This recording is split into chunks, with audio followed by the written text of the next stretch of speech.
Hi folks, this is a little bit of a different video today. This is a reply to Paddy's video this morning and his challenge to the manufacturers of the world to compete better against the Chinese. I think that really was the motivation. I think what he was really saying is that if the big American manufacturers, European manufacturers really got their act together and tried to compete with the Chinese using some of their marketing methods and sales methods, that they could do somewhat better.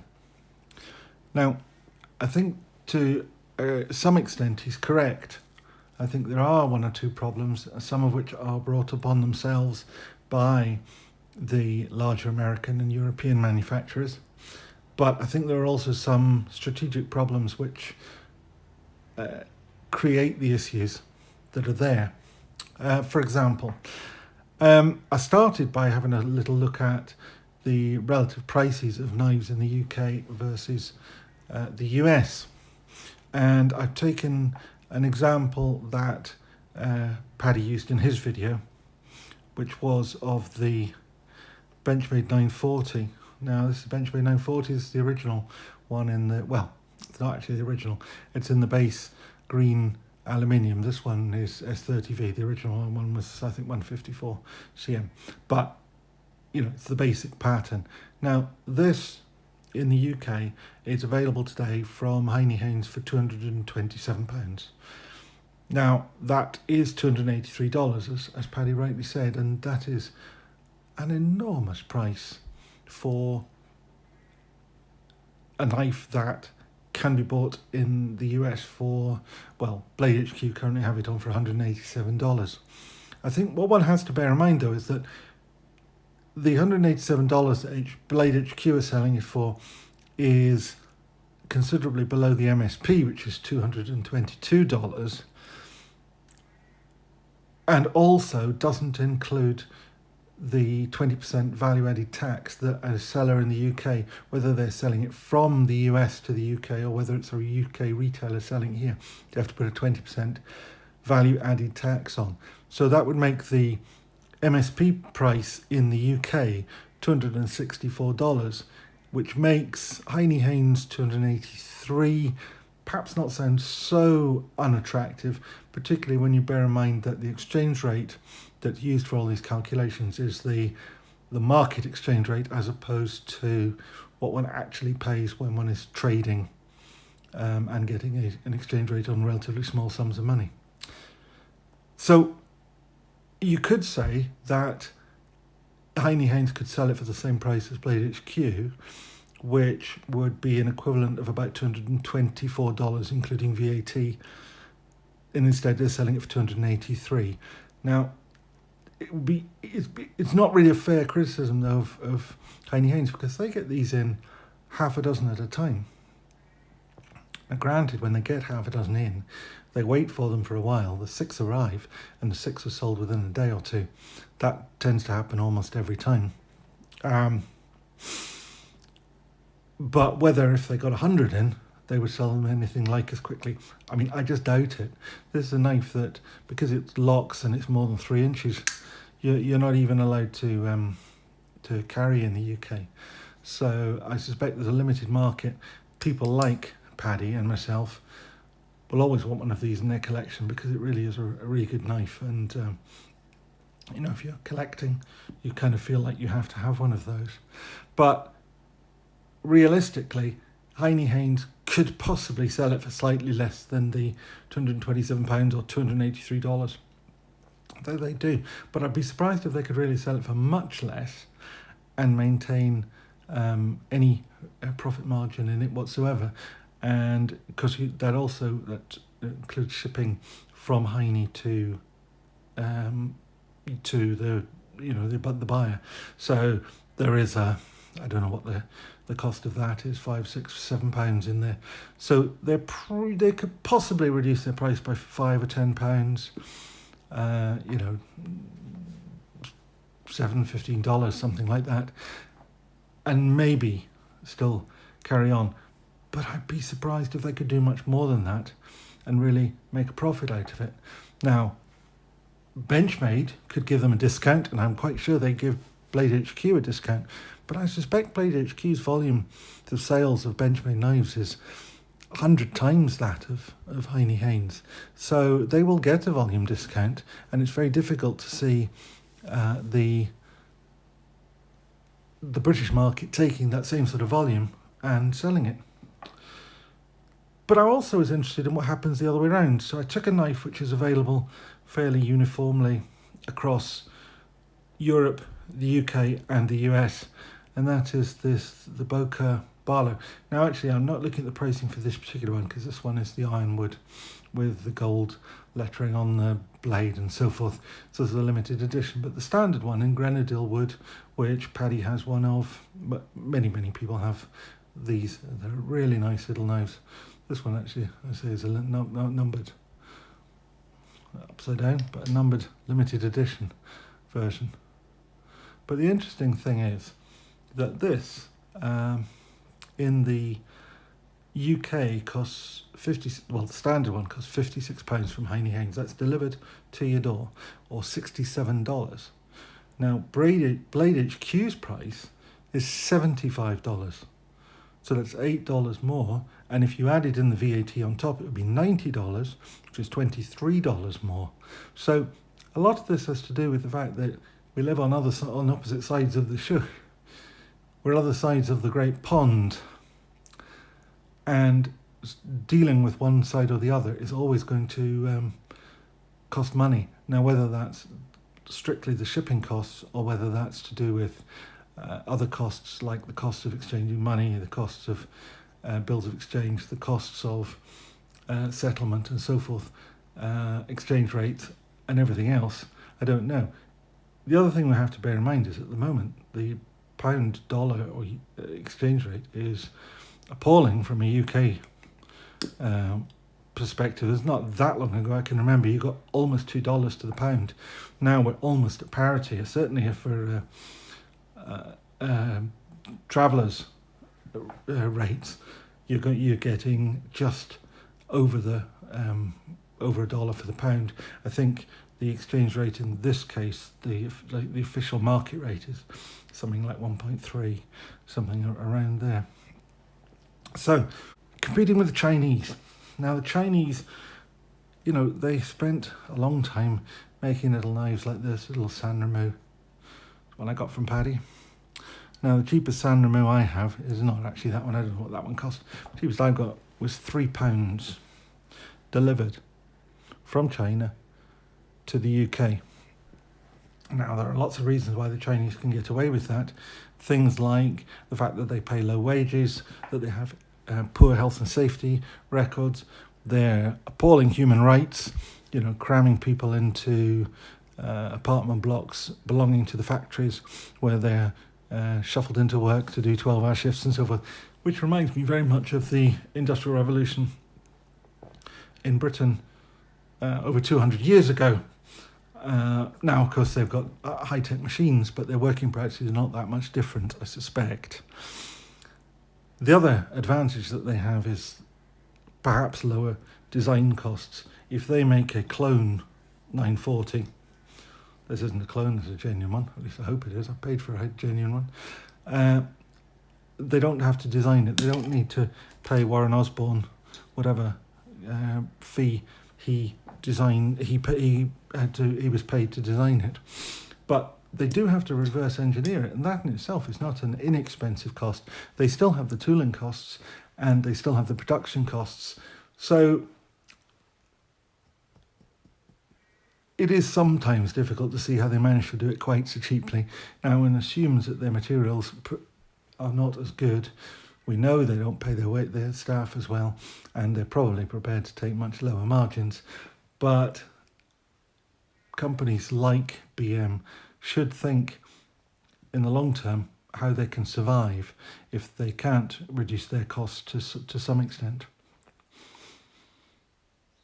Now, UK and Europe, there was a question raised about whether they could match the trade that the US manufacturers still managed to turn out. I should have got a GEC out, but I forgot. But we have the Benchmades of this world, the Spydecos of this world, the GECs of this world, who manage very high quality control. And well, Benchmade have had their critics actually, but generally they manage very high quality control. Case, unfortunately, have gone down the way of many of the European manufacturers of old, in that their quality control is not what it should be, and that is going to come back to bite them, because the likes of Rough Rider were always seen as the budget alternative, but never as good. Now we're getting to a point where their quality control is as good as or better than Case in some cases, and yet their prices are still a quarter of that of Case. Even in America, here, in some ways, it's still, that ratio is probably the same, because we pay almost twice as much for a Rough Rider knife here as you would pay in the US, and we pay about 30 or 40% more for a Case knife. But bear in mind, 20% of that is the VAT, on top of all the other costs of moving things to the UK. But, there we are. Can European companies match them for quality? Well, you might be excused for thinking not, but I think, using this Boker again as my principal example, I will wager that a Boker knife like this has at least as good quality as any GEC. Now, people will say, oh, no, that can't possibly be true. But I tell you, it genuinely is true, and I challenge anybody to to show me why that's not true. The fit and finish is absolutely superb. It's as good as any knife. Now, how much of that is handmade? How much of that is CNC machined? I couldn't tell you, but I know that in the end they're hand finished. Boker have been at it a long time. There are other German manufacturers that do it. There's Ankermesser from Otter, which has one of Arnie's dog hairs on it, but nonetheless, here it is. The fit and finish is, again, absolutely perfect. I mean, it really is. It was as good as a GEC. Now, in Britain, the Sheffield manufacturers have struggled. Now, there are examples, and I'll pull this chap up from time to time, Lee White at Taylor's Eyewitness. He makes these superb knives. Fit and finish is great, but they're not all perfect. There are a number of knives that come out of their works where there is some gapping in the back. Some of the fit of the scale materials or cover materials to the bolsters isn't quite perfect. This one is a good example, but they don't always manage it, and there's no really excuse for that, because what they're doing, they're selling this knife here for £205, I think it was, when this from Boker, even the limited edition one, was I think about 80 something. Now there is a difference actually in scale, funnily enough. The Boker's quite a bit bigger than quite a bit smaller than the Sheffield ones, but I don't think that really makes up for the difference in price.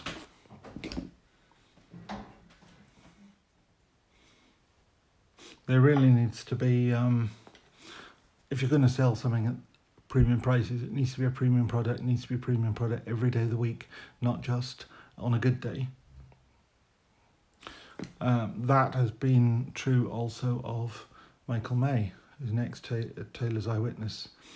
Mako is now one of Sheffield's little messes, which is what they called the artisans of old, small workshops which would carry out work for a larger manufacturer or selling in their own right. Now he makes again some beautiful knives, and this one is pretty good. The level of polish isn't as good as that on the Taylor's, but this was less than a quarter of the price, or no, about a quarter of the price. So, had I asked for that specification, I would have got that specification. But this one actually is a very good knife, but others have had mixed experience. Now they have to be perfect every time, or he should really be saying, I'm not going to let that out of my factory. Other European manufacturers manage, as I say, with the French. I don't have a Laguiole, but I do have the Epicurean by Robert David. This is a beautiful bit of burl wood, and the polish on this is phenomenal. I mean, it's just, whoa, look at the shine on that. Beautiful. You won't see many smarter blades than that. And they're not even very expensive. Again, that was half the price of one of these. This particularly white knife. It was a similar price to this one in the ram's horn. So we could do it, and really Europe is just a case of why don't you? The one manufacturer that really does succeed is Boker. And Boker have their Broker Tree brand Solingen knives, the Boker USA knives, which is really a separate company. They have Boker Plus and Boker Magnum, so they have a range from the very budget to the premium, which this is premium. And I honestly say that this is as good as, possibly better than, many GEC knives. It doesn't have the kudos of a GEC knife, that's for certain, but it does have the build quality. And they're not perhaps the only ones. I mean, there are the Pumas of this world. There's a Solingen Puma knife. They also make some really nice knives in Spain under the IP brand. So Europe could do it. Boker is probably the only one that does it in sufficient volumes to be considered a serious player on the world markets, but they certainly do achieve it. Now, the next thing I want to talk about is the morality of clones. Now, many knife patterns, and obviously the Barlow is a pretty good example of it, it's just a pattern that was invented back in the 1670s or so by a guy called Obadiah Barlow. Now, there's some argument over whether this is the pattern that he created, or whether Barlow is just the name of a pocket knife, and that this pattern came into being sometime in the early 19th century in its current form with long bolster and the teardrop shape. And that's just been adopted as the Barlow pattern. I don't actually hold to that. I'm not sure that's true, but it's an argument that some people put up. But the bottom line is, this isn't covered by any sort of patent or trademark, and as a result, anybody in the world can make one.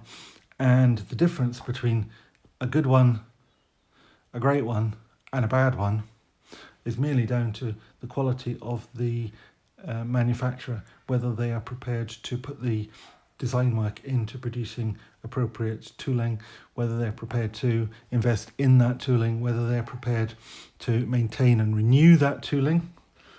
I mean, for example, the stamping on these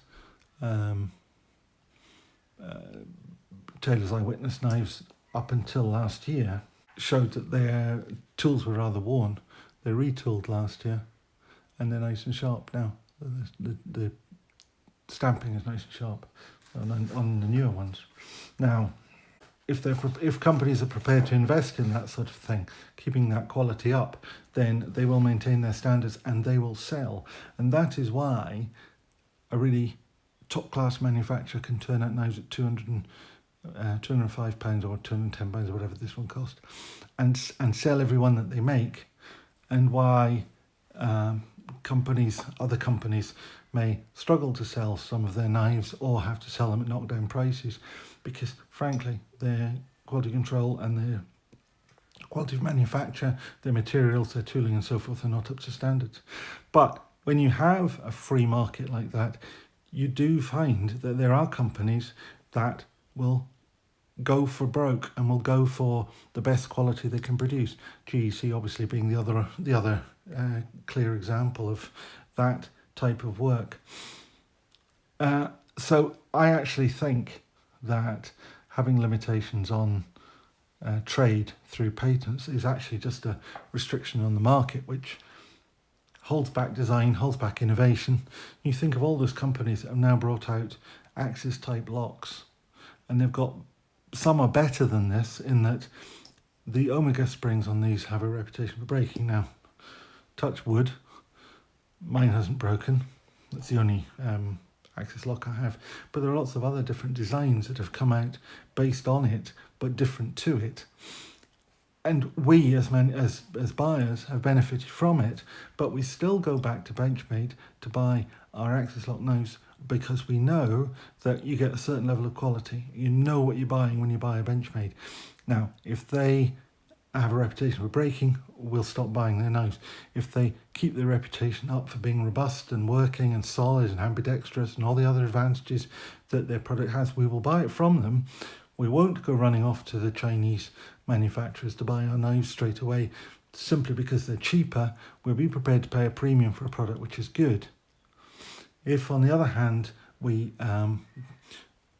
restrict the ability of one manufacturer to exploit that product for long periods of time, we stifle innovation, we increase costs for everybody else because they can afford to sell their product at a premium price because they know it's the only people that can sell it.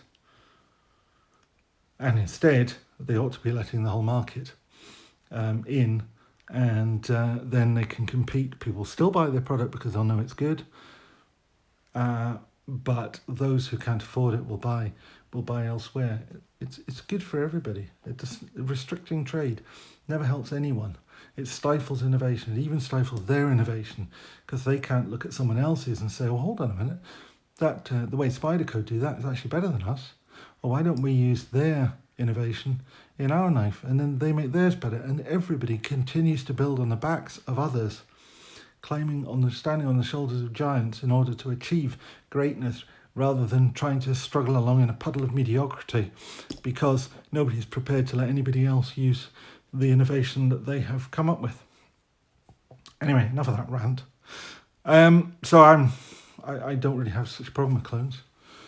Unless anybody's trying to pass something off. If somebody says, I'm selling a product which looks like this and I'm telling you it is a Benchmade, but I'm going to sell you it at most of the price of a Benchmade. If I knock one of these out for 20 quid, it's a 20 quid copy. You're not expecting that much from it. You're not expecting the premium materials and so forth, and you're certainly not expecting the backup that you would get from a Benchmade knife. Anyway, enough of that. Off the high horse here. Now, the next thing that Paddy raised, are knives worth the price? Well, now, there's a good question.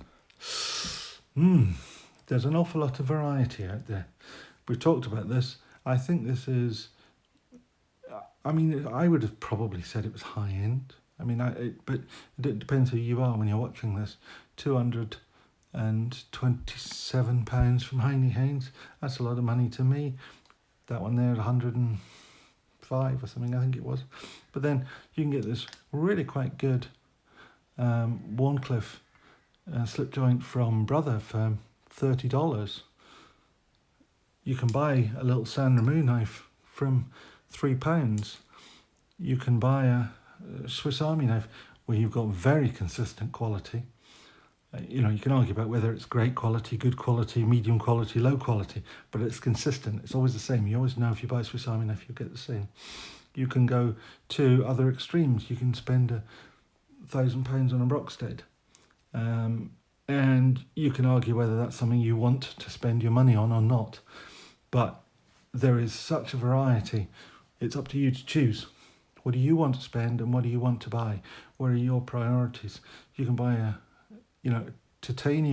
fluted titanium knife with S35 VN blade, which is as good as anybody would ever need, for 130 or something pounds. Or you can buy a fluted titanium handle with a YX7, I think it's called, steel for 1,000. But that's your choice. I don't really mind. The influence of the Chinese has been good in terms of improving quality, I think, in that value for money has become a whole different sort of perspective. This here, S35 VN titanium carbon fibre, and the best build quality I've probably ever seen on a slip joint knife, coming in for 50% more than a GEC of similar stand. I think seems perfectly reasonable. It gives an option. It's Chinese, just like a Sanrenmu, but this one is hand finished and it shows in the build quality. So are they worth the money? You pay some money, it takes your choice, but there's plenty of choice out there. There's absolutely no restriction. If you've got a small budget, you can buy a small budget knife, and they're good. They're as good as you're going to get for the money. I mean, this is not as good as this, in terms of things like the materials that it's made of, the quality of the blade, and so on. But you pay your money, it takes choice. Now, the last thing, would a drop strategy work? And this was the big thing that Paddy was perhaps getting to. I've given a bit of thought to this. Could a US company do the pricing? My suspicion is probably not without offshoring production. They could do perhaps a Blade HQ price match, so long as they could shift sufficient units, say a couple of hundred or so. So, for example, this knife, which currently retails at $283, as we said, at Hiney Haynes, if you could do it at the Blade HQ price, $187, you'd have to add VAT in this country. Ignoring shipping, that would still be $224.40 versus $287. So yeah, there's room for a $60 price reduction in that, assuming that you could do that without any problems of the transportation and so forth, but leave that aside. However, could you sell 200 of these in the UK or Europe? I think that might saturate the market. As I say, Hiney Haynes tend to get them in at about half a dozen at a time. They do sell out almost immediately, even at £226. But that may fill the market for a knife you can't even carry in the UK, remember. And unlike AliExpress, GearBest, etc., they would actually have to pay the VAT, duty and collection costs, because, this knife, I paid $30 for it, but it came in an envelope saying it cost $10 from AliExpress, so there's no VAT or duty on that. It should really have had $6 of VAT on it, but there we are.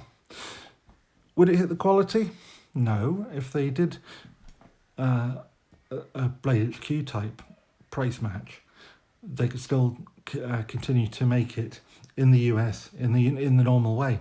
However, if they were to offshore it, that might well hit quality, but more importantly, it would hit the perception of quality. If there were two versions of this, one is the US made 940 and the other is the offshored Chinese manufactured, albeit on behalf of Benchmade and albeit fully licensed version, I will bet you there will be two markets there that would develop: the US made, the Chinese made, and people would divide them.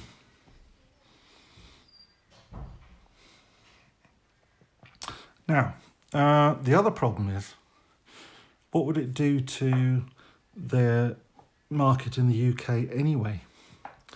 For example, if Benchmade were to come into the UK or Europe and dump effectively 200 knives at a price 20 or 25% under that of their largest retailers, Hiney Haynes, Knife and Tool and so forth, in the UK, how would they feel about that? Would they want to continue to carry their knives?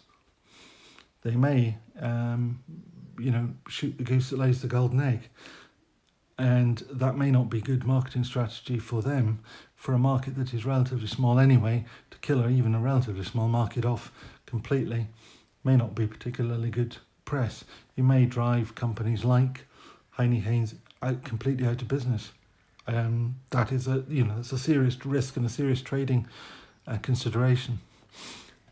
So there are hopes in all of this, though. One thing that Hiney did do was, or what the one thing they do regularly is that they do a Hiney Haynes edition, and quite often the Hiney Haynes edition of any given knife will be less than the original knife or a higher spec. So they did the Manly Wasp, for example, at £5 less than the retail price with a red Hiney Editions scale. They did the Bokeh Plus Tech Tool 1 at less than the black or green standard versions, again Hiney Editions. They did, well, they've done a whole series. The UK PK they did actually slightly more than the price of a standard UK PK, but they upgraded the steel to S30V and the scales to G10, adding perhaps a tenner to the price. They ordered in hundreds of those. I think it was around about 500 by looking at their website, and they're all sold. They're all sold out. There will be another run in due course. Now, it does show it can be done, but it's probably better done through a retailer like Hiney than it would be through trying to do a drop type market, which removes the retailer's cuts them out. But you've then got to, if you're a manufacturer, you then got to continue to try and have a relationship with those dealers who you've just undercut. So it's probably better if they did limited editions through dealers like that. But if you're going to do volume, you have to do knives that people can actually carry. So doing the UK PK made lots of sense. Had they done the PM3 or something like that, they would never have sold that many because most people simply can't carry them. Plus, they run the risk of having a lot of their knives turning up in people's pockets and the police stopping them and them ending up on the 6 o'clock news as the retailer of the a weapon of choice, even if they're never actually used in crimes, just because they're picked up by the police for people having them in their pockets, or they're picked up at airports for people getting on planes, or for any other reason. Selling a knife that is completely UK legal means that you avoid the chances of that, except in the very, very obscure case where they are actually used in a crime. But in the main, the crime would simply be to have them in your pocket, a law-abiding citizen carrying a knife which breaks a technical infringement rather than them actually being heading out there as criminals. So anyway, I think that's probably all I've got to say. That's probably far more than you wanted to hear. And I will get off my soapbox and leave this. If you enjoyed this, God help you. But if you enjoyed this, please tick the thumbs up box. If you didn't enjoy it, I'd love to hear what you think. So please put a comment down below. And if you want to see more of this, and there are some interesting things coming along, and I just a wee thought here, just a wee wiggle in the corner here. And also what you might have just caught sight of there when we were looking at bolster stamps. And there may even be other bits and pieces to whet your appetite. Please subscribe and we'll see if we can fulfill your wants and desires. Thank you very much.